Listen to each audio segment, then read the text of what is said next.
it's my pleasure to introduce the 4 panelists that we have with us today. First, we have Alicia, and she is from Houston, Texas, and from Lone Star College. So Alicia, hello. Next, I would like to introduce Kate. Kate Lewandowski is from St. Paul, or from Madison. Let's make that correction to the interpretation. Kate from Madison.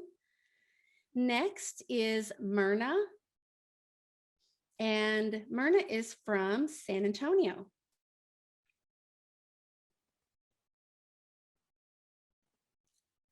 Next, we have Jason Altman,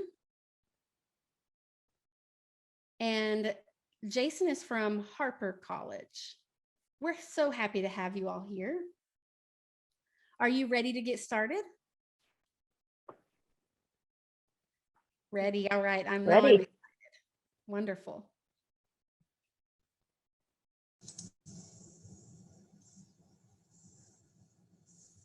Before we ask the panelists their first question, let me explain that we are going to also have some polls to find out more about our participants today.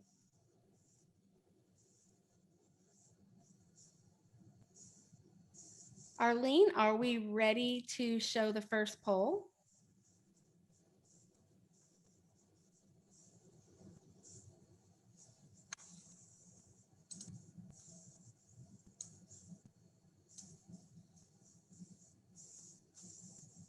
All right, hold one moment for a technical issue.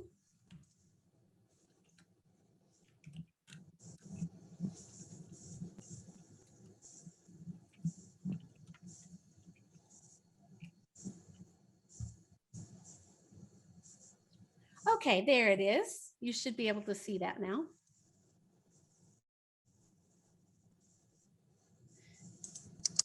So this question is only for participants to answer, not for our host or panelists.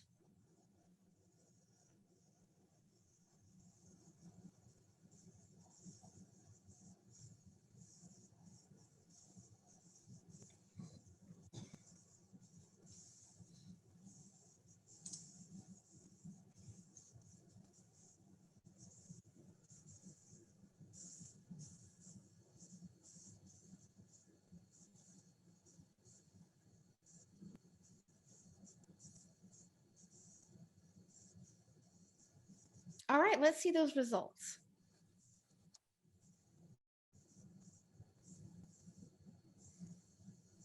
Oh, wow, okay.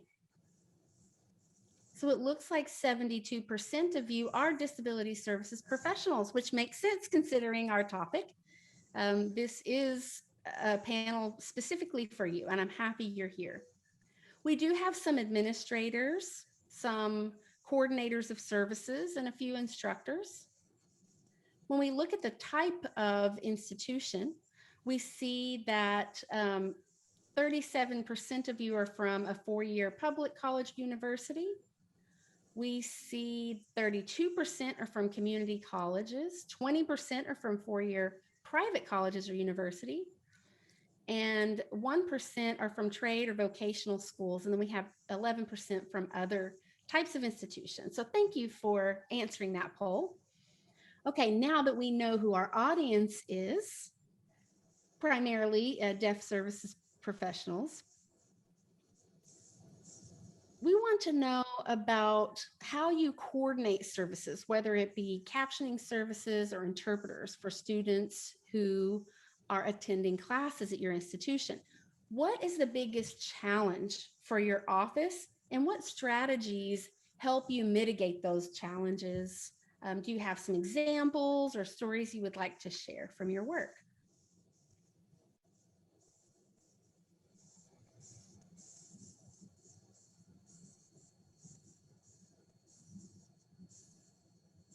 I know I've talked with some of you, and I know for a fact that you have some good experiences. So Alicia Guevara, would you like to start for us?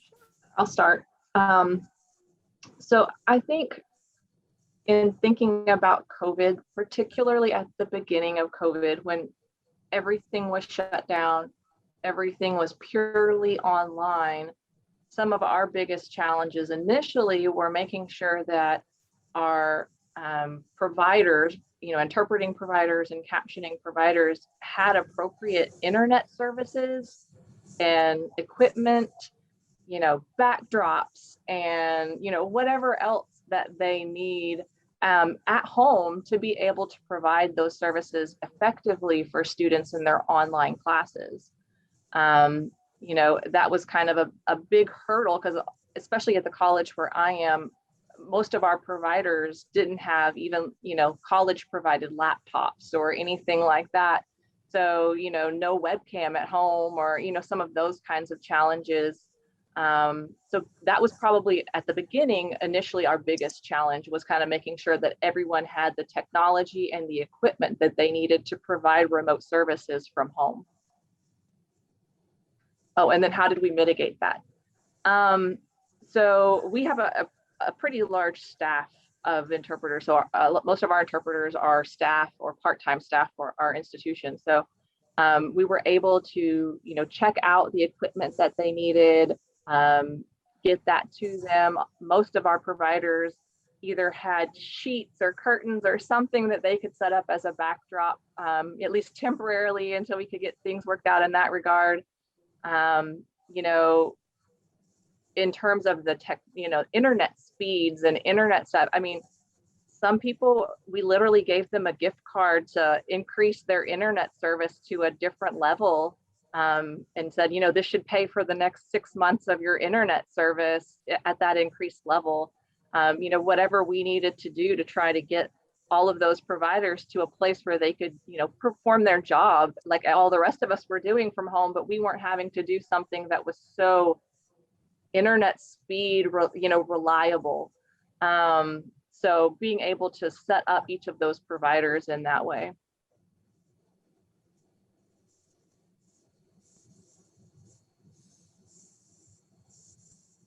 Thank you, Alicia. Anyone else? Jason? Next. Yeah, this is Jason. I agree with Alicia. The challenge has been getting the staff and contractors ready for remote interpreting and remote captioning work. Additionally, working with faculty and making sure that our service providers and faculty can work together on whatever platform is being used, whether it's Blackboard or Collaboration. It was a challenge in the beginning, and we realized we had to pivot to a different video platform that was more easily accessible, like Zoom or WebEx. We had to make sure that our staff interpreters and contract interpreters and CART providers were trained on how to use those different platforms. And that required an additional degree of work and kind of selling those new platforms to these providers. We also had to look at our personal equipment, making sure that we were providing the service providers with whatever technology they needed, whether it be a hotspot or other technologies, so that they wouldn't have to solely rely on personal equipment.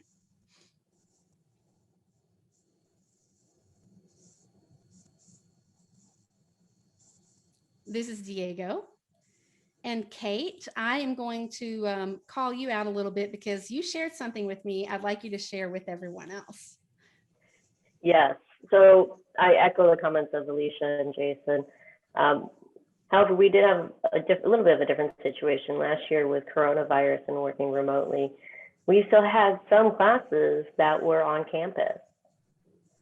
So that meant we had to find individuals who were willing to go on campus. And if there was no one there, no one willing to do it, we had to figure out how to continue to make that accessible. So we talked with our service providers who wanted to work remotely, who was willing to come on campus, and we had to figure out the best solution possible. So that included equipment, that included making sure we had a strong internet connection, for those who wanted to work remotely. Sometimes we had one interpreter on campus and we had one interpreter who was working remotely, working as a team at the same time. So it involved a lot of research, testing, trial and error, and we tried to do that all before the semester started. That was quite a challenge. Another challenge is we just didn't have enough service providers. The need for service providers increased for us. So we had to really depend more on our local agencies, and even they were spent. So we ended up having to hire more hourly interpreters so we could make sure we could commit to providing full access. Thank you, Kate. All right, I do want to ask a question from the audience. Before COVID, just in general, how are your feelings about having an interpreter on site as opposed to being remote? And do you feel like the exposure to remote interpreters will change deaf students' preferences as they go back to campus? Because some students are concerned about having an interpreter in their close physical space as they go back to class. What are your thoughts about that? This is Kate. I can answer that too. You know, it really does depend on the student and their preference. At the end of the day, we try to honor their preference. Some, you know, students don't want to be visually identified as someone who's using services. Some students don't mind. And it's also making sure we have the resources. Do we have the interpreters that are willing to come back to campus?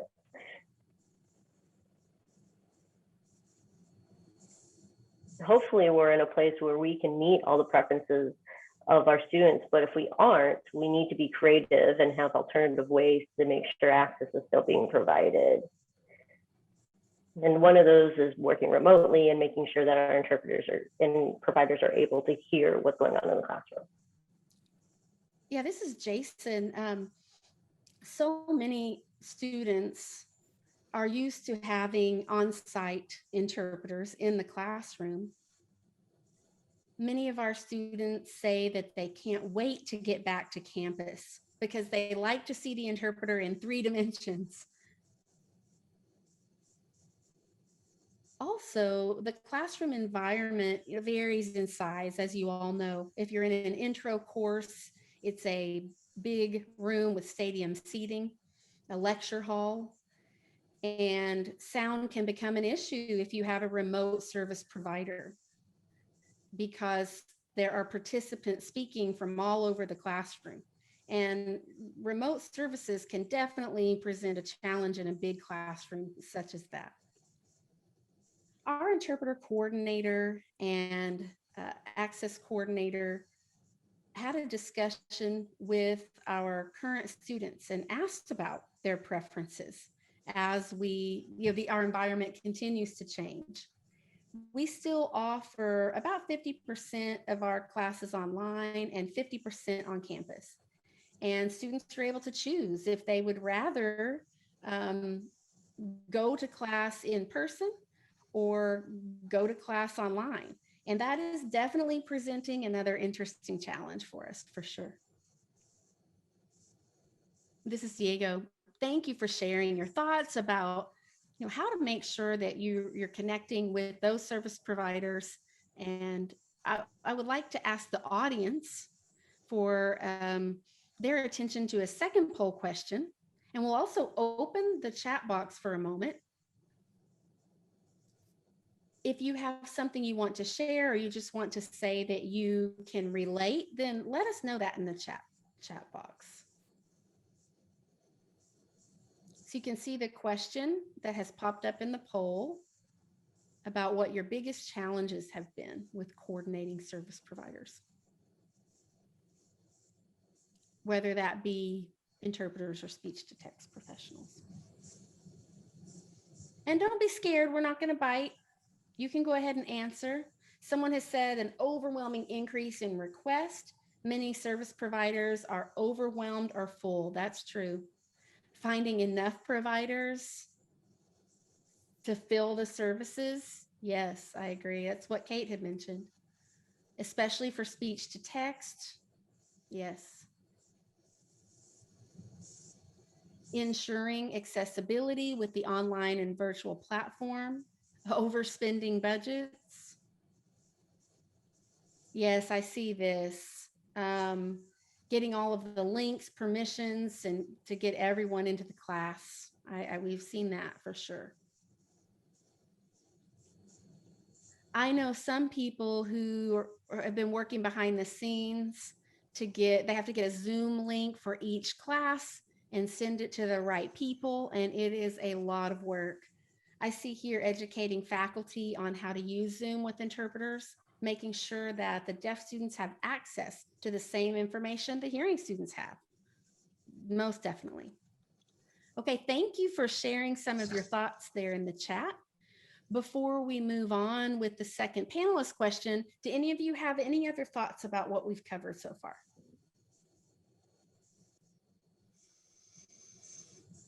I have one thing I wanted to add. So Please, Myrna, go ahead. yes, I'm from St. Mary's University. We're a very small private university. We have roughly 4,000 students. And I feel that we had the opposite reaction to what many of you have voiced. Our biggest challenge prior to COVID was being able to get good quality audio to our CART providers in order to type or caption for our students, in particular, a law student, right? And when we all went home and everybody was streaming, the audio was beautiful because the captioner could log into the Zoom meeting and hear everything and everybody clearly. Very easily to identify who was speaking. And so we actually had the opposite reaction. Students were very excited about being able to do everything online. I will say I don't have students currently who depend on sign language, so it might be a completely different experience. But for our deaf, hard of hearing folks who rely on CART, they very much enjoyed being home and being able to access their class through Zoom.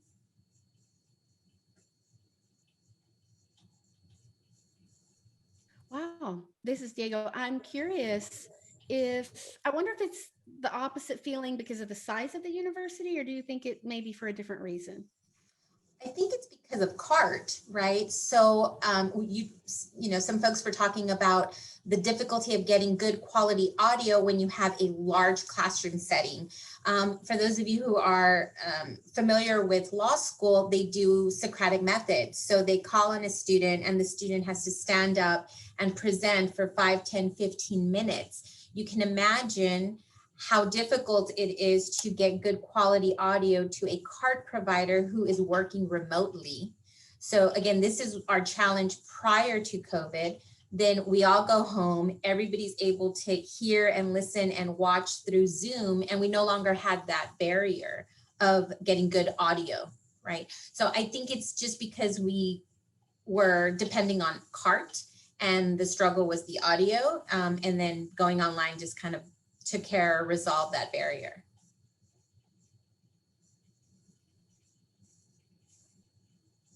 This is Diego. Wow, that's fascinating how people have varied experiences. It's a different experience for everyone. Thank you for sharing, Myrna. All right, let's move to the next question for the panelists.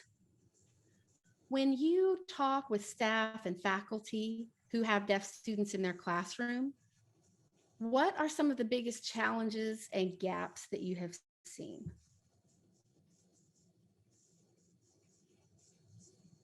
Jason, go ahead. This is Jason. The biggest challenge that my team has faced has been online courses and face-to-face courses are completely two different ballparks. Faculty was amazed at how much more work they had to do to make online classes accessible compared to the face-to-face in-person class. And with COVID, our policies changed how we handled accommodations and provided accommodations, they thought everything had changed. But honestly, our policies were the same, COVID or not. But they were then responsible to put the information in Blackboard or whatever distance learning platform was used. Everything had to be accessible to those students, no matter what faculty decided to put in that class, so that deaf students could have an equivalent experience. Often we notice that faculty and staff would say, you know, this class is happening. It's just a 5-week class and we're getting the content in week by week. And we had told them, you've got to have all of the content available beforehand. And so one solution that we discovered through this process was working with what colleges typically call the teaching and learning department, where there are development opportunities for instructors, teachers assistants, and other faculty and staff. So their team and my team would meet every couple of weeks, providing professional development opportunities for instructors, giving them resources, giving them departmental support so that they could become more comfortable with providing this accessibility. And they were able to pick up these skills more quickly. And we definitely saw improvement as we moved into the fall. And this is Diego. It's great that you got that started right there at the beginning. I think it's important that we remain creative and flexible with our solutions. Who else would like to share? Kate? This is Kate.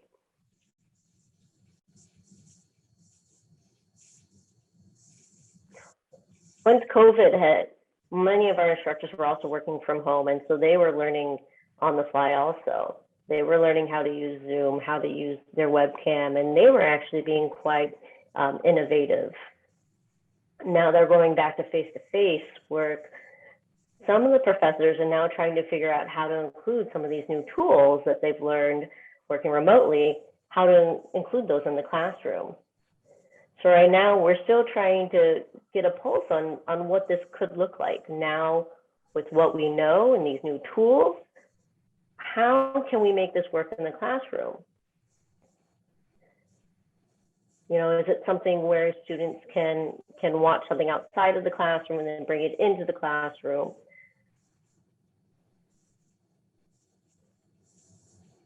You know, our professors learned that closed captioning requires more time, and that was because of coronavirus. We needed to have this media a week or two ahead of time.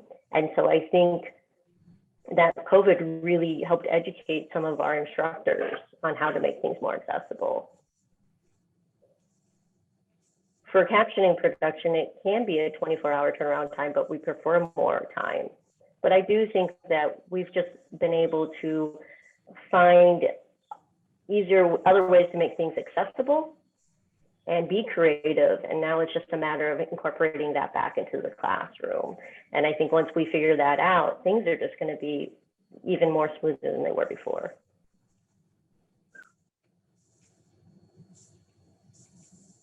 This is Jason. I would add, there are other collaborative opportunities that we took advantage of. One of those was with our Career Center on campus. We are a community college, and we have technical programs like HVAC and welding, fire sciences, and various technical fields. And the dean, who takes care of all of the budgeting for those departments, was allocating to each of those different departments. So an opportunity was proposed for us to launch a series of workshops for their career technical professors on learning how to make their digital content accessible. So many of our instructors are, building online courses from scratch. They had to make that quick shift to online after being unable to meet in person during the pandemic. and they were able to use some funds. We had about $40,000 we were able to allocate to get instructors to participate. We had about 15 faculty members who participated and were paid a stipend for their participation.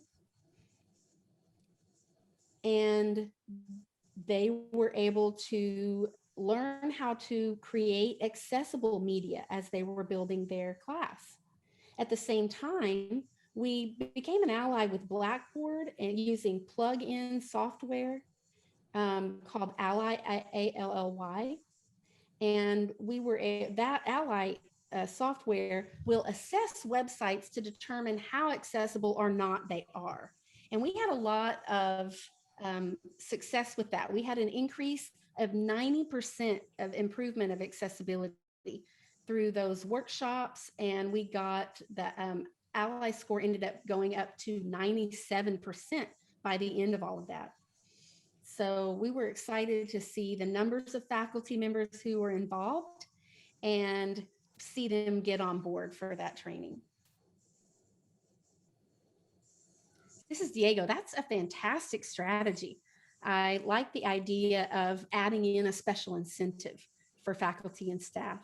Does anyone else want to share from their experiences in this area? Alicia? So I will say one challenge we had at our campus is for the online learning piece in particular is kind of the idea of professors kind of going rogue on their class times. So in an in-person class, you know, the next class has to come in at a set time. So you have to finish your class on time.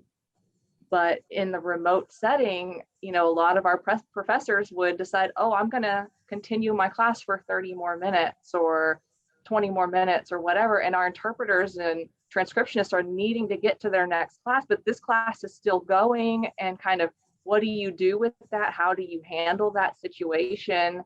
And so, I mean, it was frustrating for the providers, you know, in those situations as well, because you can't like tell the professor, hey, you have to stop, we need to go or whatever.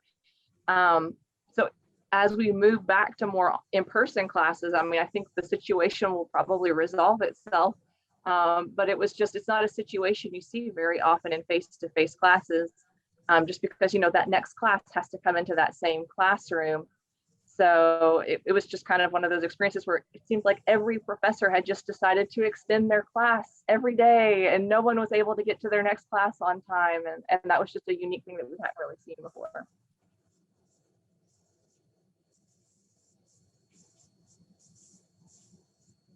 Right. Yeah. Okay, let's move on. And I'm going to ask you a question that came from the audience. Someone asked about how you manage speech to text services with Zoom. Have you had experience with that? What have been your struggles and the wins that you've experienced using real-time captioning with Zoom? And do you have any advice for attendees on how to set that up in the classroom?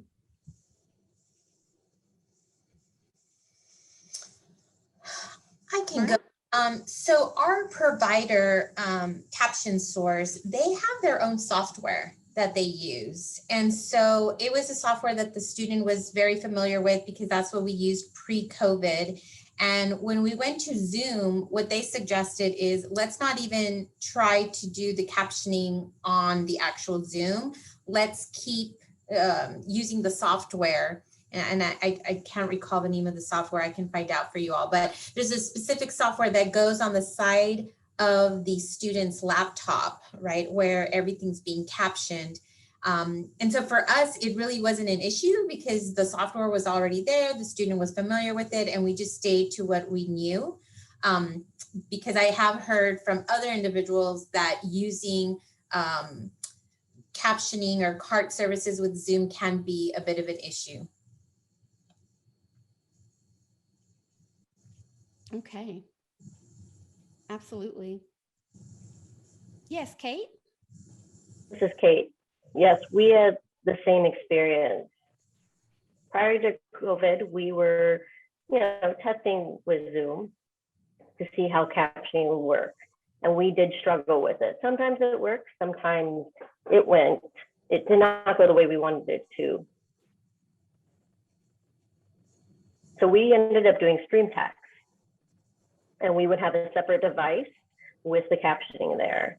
And their students could look at the classroom and could look at the stream text at the same time. And they could also make adjustments that they saw fit, whether it was enlarging the text or not. So the only negative there was you needed a separate device for stream text, but it worked all in all. I'm curious about these different options and how were they satisfied with these services? Jason? This is Jason. You know, in our field and in our profession, we never have enough funding in our budget, right? We are always having a challenge trying to meet our budgetary constraints. And I wouldn't consider automatic speech recognition a cost savings because it's inappropriate. And the automatic speech recognition does not capture the full, clear grammar of the language that's going on. It becomes very taxing on the mind to follow. So having a professional captionist in the room who is paid for their service will ensure you get quality services. If you're concerned about funding, I encourage you to talk to your HERF, Higher Ed Relief Fund. Our President Biden had given some funding for colleges and universities, specifically related to expenses due to COVID. So some of the work that we are doing could be classified under that specific funding. It's in that category that you can say, this is a service we have needed to provide due to COVID.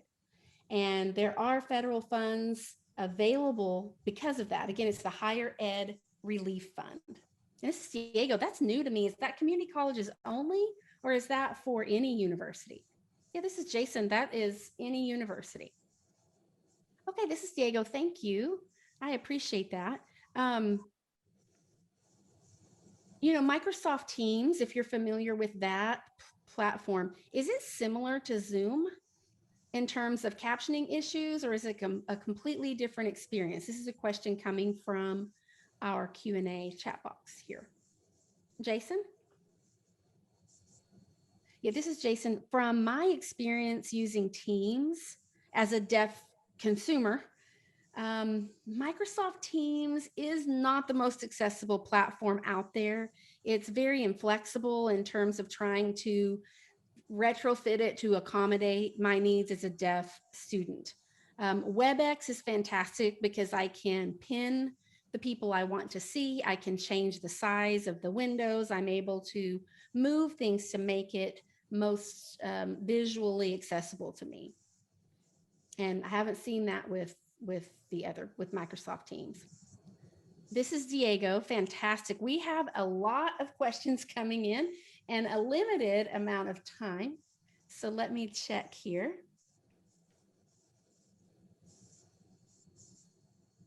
Okay, I think we can move down to our third question.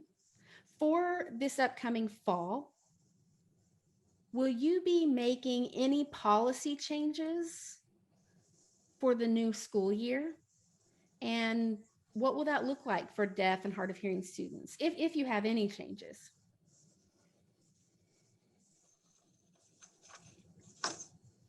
I can start. Alicia. For us, we're actually not going to have policy. We're going to go back to what we had before COVID for the fall. So we had a bunch of changes during the COVID era, what I'm calling the COVID era.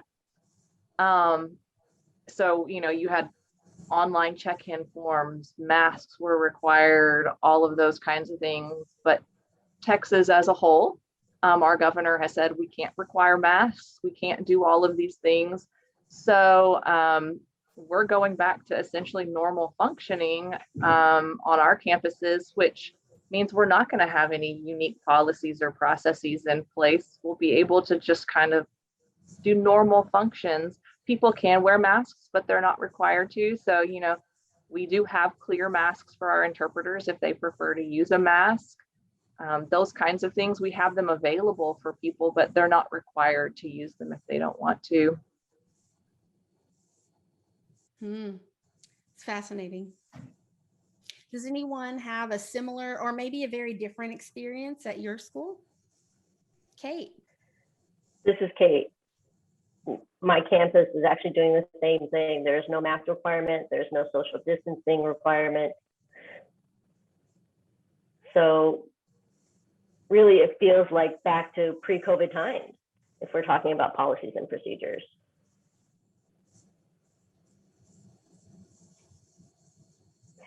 You know, I noticed that what leadership wanted and believed and their strategies and what we were seeing on the ground in the classroom conflicted with each other. So I suspect that we will also have that happening once we return back to the classroom. But, you know, individuals that want to wear masks, they can. Individuals that want to try to social distance, they can. I think we just need to be ready to be flexible and have contingency plans if something doesn't work out or we have a situation that occurs. You know, there's a possibility that maybe they will require masks. We will have masks ready for them if that should happen. This is Diego. You had mentioned some schools not requiring masks. I'm sure some people have doubts and concerns. One of our audience members asked, you know, what about staff who doesn't feel comfortable going back to campus? Are accommodations going to be made for them to continue to be able to work remotely if they choose?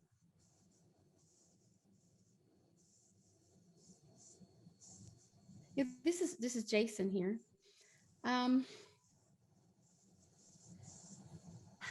You know, we have about 40 staff interpreters. We have a team of schedulers, and our community college is still requiring masks. If you enter a building, masks are still required. You know, I'm a part of the COVID response team where we have talked about mask policies. And we all agreed that next month the policy will change and pending approval, of course. But those who are vaccinated will not be required to wear masks, but those who are unvaccinated will. How someone is going to prove their vaccination status, I don't know. We are not able to ask that. And so that's one of the difficulties with HIPAA, which is a whole other issue I don't need to get into. But with our staff, it just depends on their position. With interpreters, it's a little bit more difficult. They are going to have to attend class if a student is attending class in person. If most students are remote, then we can definitely assign interpreters according to who's comfortable, but it depends on the duties they are expected to meet, and also our employees who themselves are deaf and hard of hearing.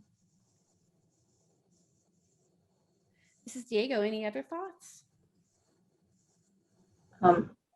So at our campus, we are basically back on campus now. All staff are some people have like 1 day a week where they can work from home. Everybody else is back on campus at this point. And so to be able to it does go back to job duties. So if our students are back on campus and all of our staff are back on campus, we're not going to have interpreters at home not performing their work functions when we have students in class needing interpreters. And a lot of our programs are, you know, like Jason already mentioned, you know, welding, truck driving, nursing, you know, those more technical hands-on, cosmetology, not a very fluid and moving and functional setting where you can't just have a remote interpreter necessarily. And so in terms of our interpreting staff, at least, it was not, some of them were not comfortable coming back. So we had to sit down and have that conversation of, these are your job duties. If you don't feel that you can perform those job duties, that's going to be a different discussion. But your job duties say that you're going to provide interpreting services in a variety of settings across all of our campuses in whatever classroom that is needed. It's all listed there on those position descriptions. So having those difficult conversations was part of what we had to do when it was time to come back to campus. And it's not fair that those students that are in those programs don't have appropriate interpreting services because people are afraid to come back. The students might be afraid to come back too, but they want to finish their degree and go on to those jobs and move on with their lives. And they have to have access to be able to do that. So working around, people's discomfort and fears and figuring out how can we protect people with appropriate PPE and, all of those social distancing and all of those appropriate steps while still providing access is very important.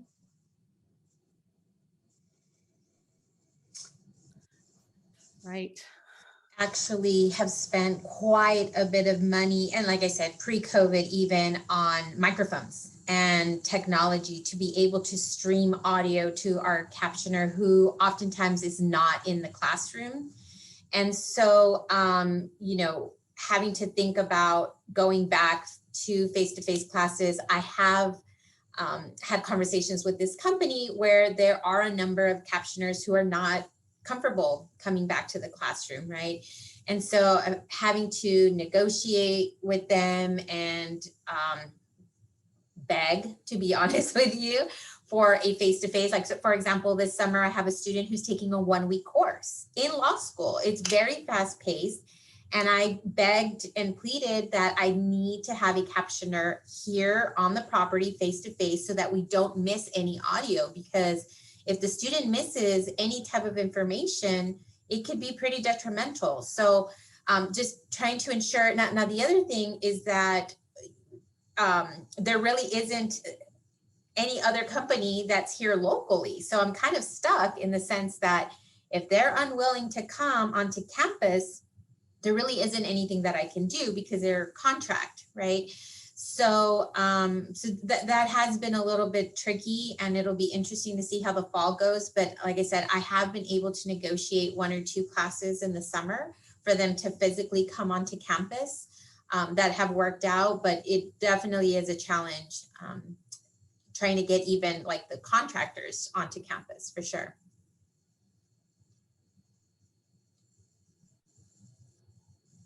Right. Right. We do have a question specifically for Jason here, and it's related to that relief fund that you had mentioned. Someone said they missed a comment you made. Do you know of any schools who are using HERF to provide funding for access for students with disabilities?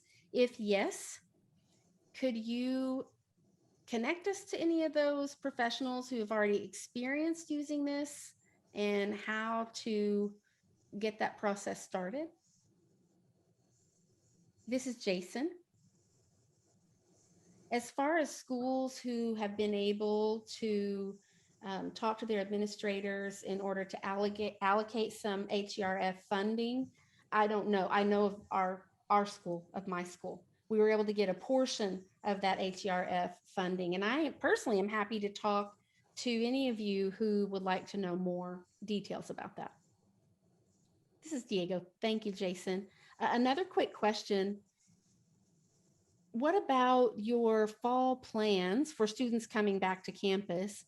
What includes any type of classroom capacity for events or in a particular classroom, and how will you manage that? Jason, I see you nodding affirmatively. Yeah, this is Jason. That's something I've been working with the deans and provosts on since last fall. we were offering some on-campus face-to-face classes, and the classrooms were limited to a max of 10 people so that they could ensure safe social distancing. I had to advise each instructor which deaf students would be on campus, and considering their service providers, I had to talk with the deans to make sure we could keep 1 or 2 spaces open, whether it be for an interpreter or a captioner who would be in the classroom. Some faculty were frustrated that then they would have fewer students in their classroom, but those accommodations were necessary. It did end up working well for the most part. This is Diego. I'm assuming the rest of you haven't seen any issues with limited class size. Alicia? During the summer, we were very similar to what Jason just said. You know, classes were limited typically to 10 or 15 students, depending on the size of the classroom. But this fall, we're going back to, I think the desks are set up at like a 3-foot setting. So a little bit of social distancing, but not much. But class sizes are going to be quite a bit bigger than they were in terms of those face-to-face classes over the summer. So we'll see how it goes.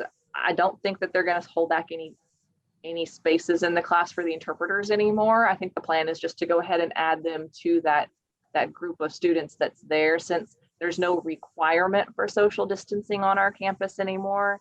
But they have set the desks at a certain distance just as kind of to keep people, at least keep the students where they think that they should be. But in terms of the interpreters being in the classroom, I think they're just going to go ahead and place those additional bodies in that space without concern for social distancing.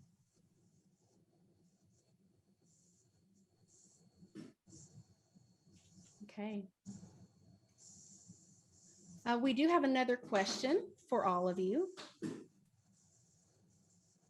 Have you seen a decrease in deaf or hard of hearing enrollment numbers? Or have you seen an increase? The person who asked that question is from California and has recognized at first an increase, but then as of late, a decrease, even lower than before COVID. So I'm wondering about your experience, if you've noticed any trends either way. A very significant decrease.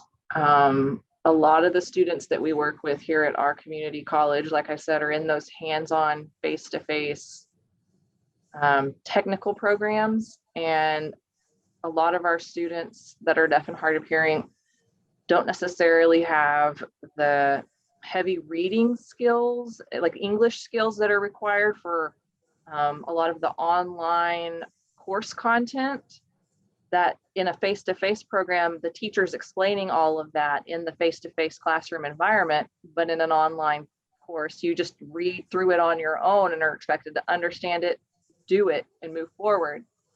And so, I mean, our deaf student enrollment decreased by probably 90%. As soon as COVID shut, that semester of COVID, a lot of our students tried to finish out that semester.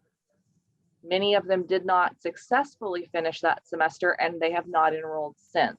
So what we've started doing now is we're trying to do a bunch of outreach to those students saying, hey, we have all these face-to-face classes back now.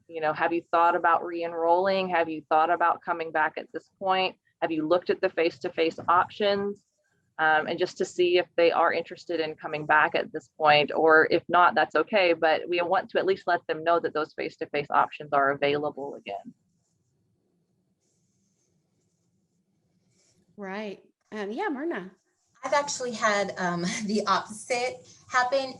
I have found that a number of students who have been enrolled in this particular school for 1, 2, 3 years really enjoyed the capacity to have closed captioning on Zoom, and have actually spoken up and said, I've never self-identified myself with your office. However, I would like to talk to you about how I can get closed captioning. Most of them aren't even aware of CART, But once we start talking about services and their options, I mean, they're just like, wow, I really wish that I would have known that this existed before, because I've been struggling for 1, 2, 3 years. So I've actually had more students actually come out and ask for services since COVID started. Now, again, I am a private university, so I have a lot of late deafened adults as opposed to capital D ASL students. So I think that that makes the world of difference, but I've actually seen an increase.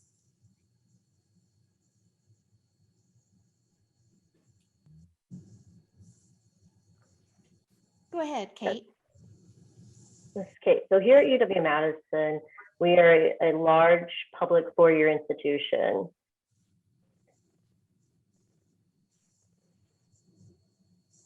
We did see a number of students identify as individual deaf, hard of hearing, or have some kind of hearing loss.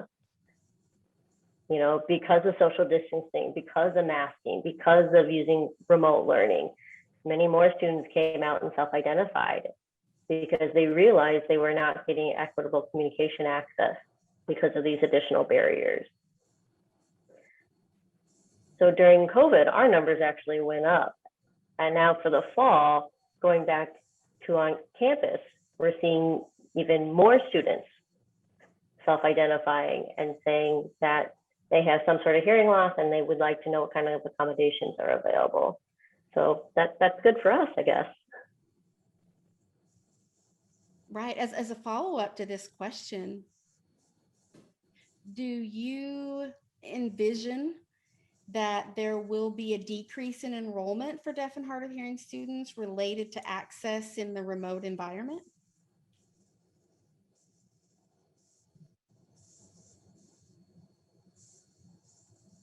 Jason? You know, not necessarily accessibility of online courses. I think there are a lot of factors that play in here. For example, at our school this fall, we have half online and half on campus classes. And many of our students are tired of online courses. They have that online fatigue that we've all experienced and are just exhausted from doing an online course. So enrollment did drop with online courses. The number of students with disabilities registered with us in the fall declined in general. We also noticed a few challenges, such as faculty not building a strong or well-organized, I guess I would call it a robust online course, because they don't have experience developing an online course. So they made do with what they had and what they knew, and that left a lot of students confused with how to use Blackboard. It wasn't necessarily well structured because the faculty hadn't learned all of the tools and tricks to make it a robust course. So I see that as a reason for a decline as well. All right, this is Diego. We have about 15 minutes remaining. So in that 15 minutes, I have one more question before we get to our wrap up. And actually, I'm going to get a question from the audience and then ask you our fourth planned question. The audience has asked, our online and back to school is a hybrid right now at our campus. Students have Zoom classes, sometimes in between in-person classes. The interpreters are all on campus. Can we ask students if they are willing to be in the same room as the interpreter during a class? Or will they be in separate locations just because it's a remote course?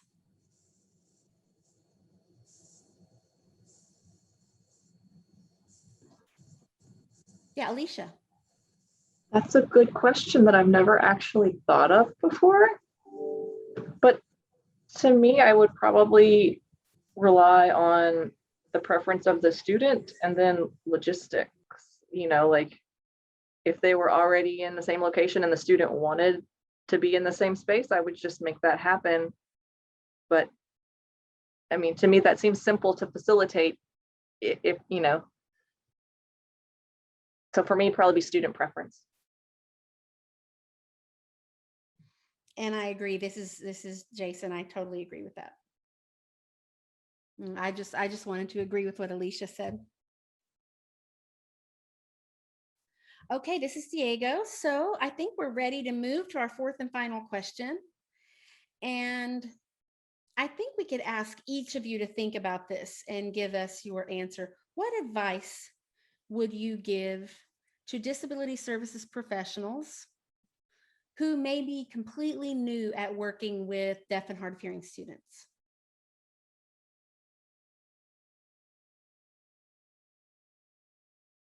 Myrna.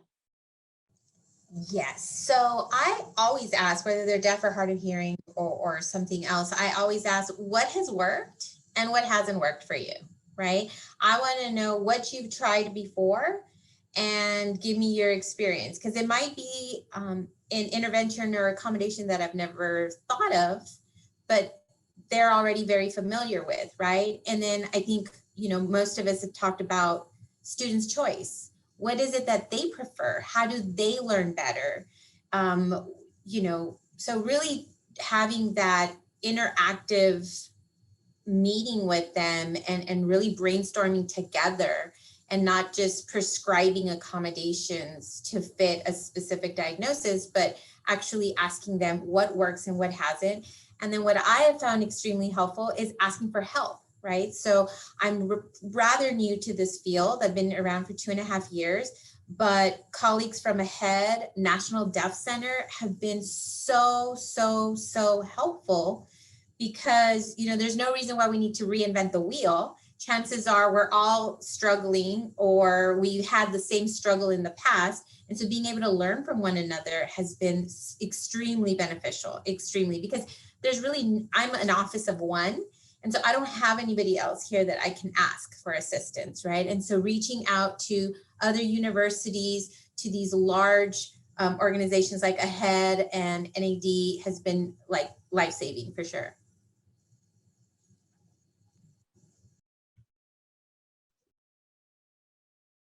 That's very good. Alicia.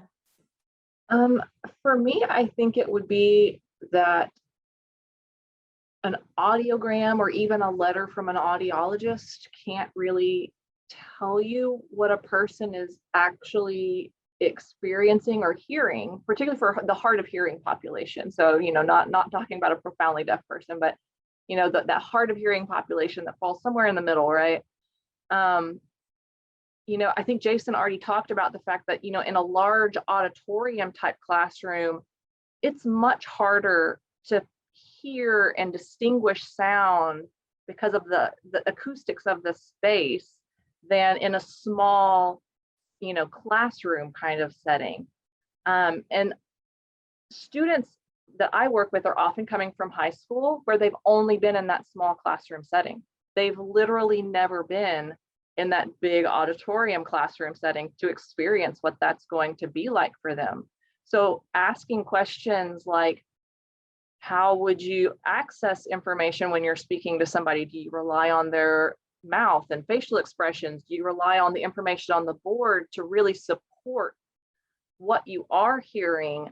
And kind of figuring out how they access that information can give you some clues as to how they're going to function in that auditorium space, and that whether that's going to be reasonable. I mean, if they're typically reading lips and in your auditoriums, the teacher is, you know, 40 feet away from the front row, that's probably not going to be a realistic access method in that class, right?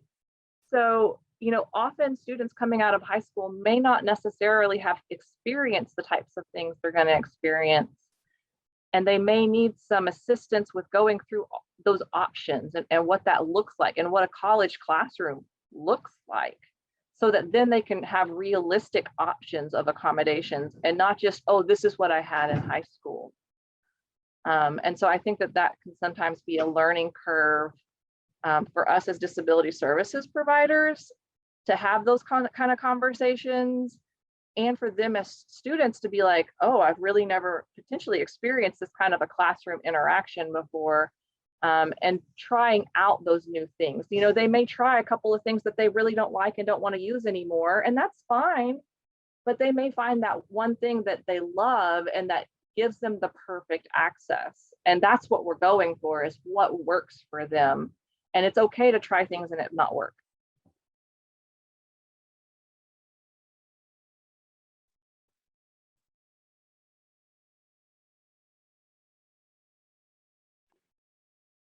Kate. This is Kate.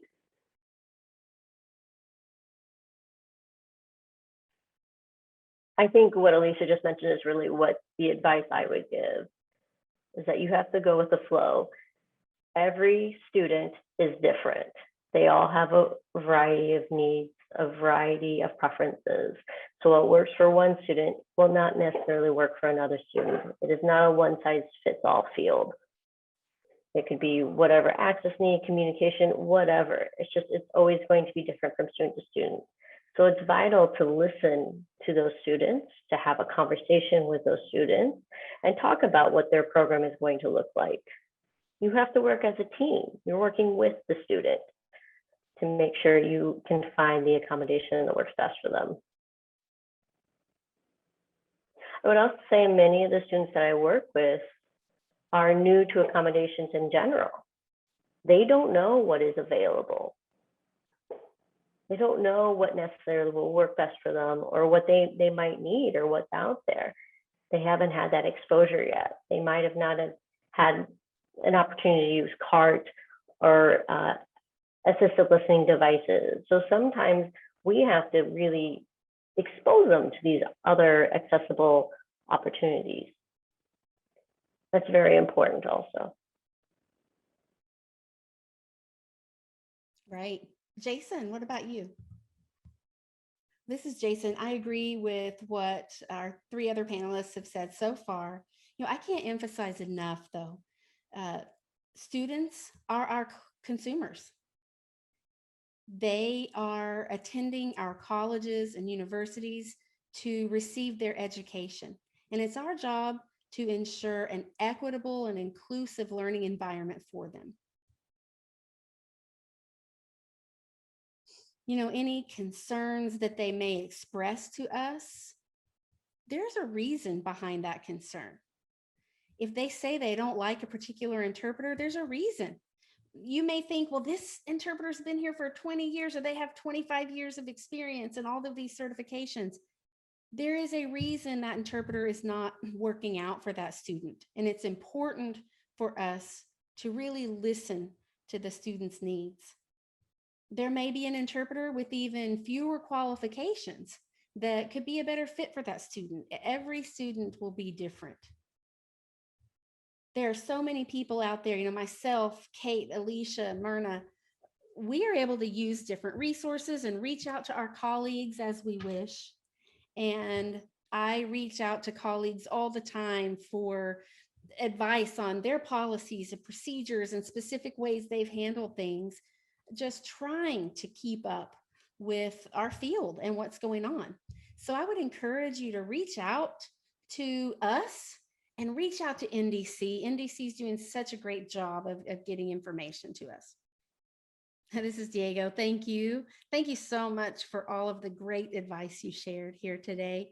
I hope our participants have realized that you're not alone.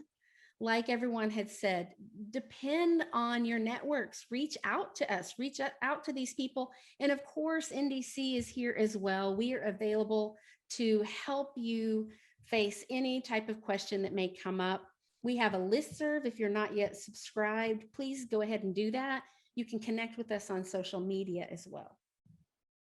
Before we wrap up, I have a last final poll. NDC has worked really hard to ensure we get information to you that you can share amongst your colleagues. As we develop resources, what platform works best for people in terms of staying connected? Do you like just taking webinars? Do you enjoy online courses, tip sheets? What are some of these information sharing methods that work best for you? Let's go ahead and put that poll up.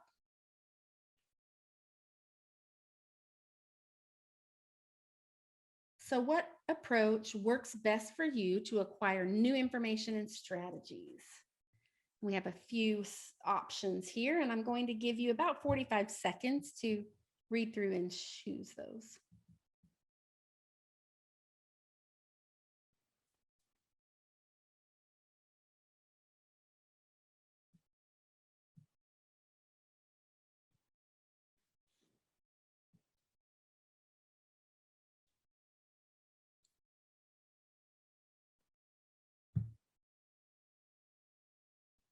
All right, let's show those poll results.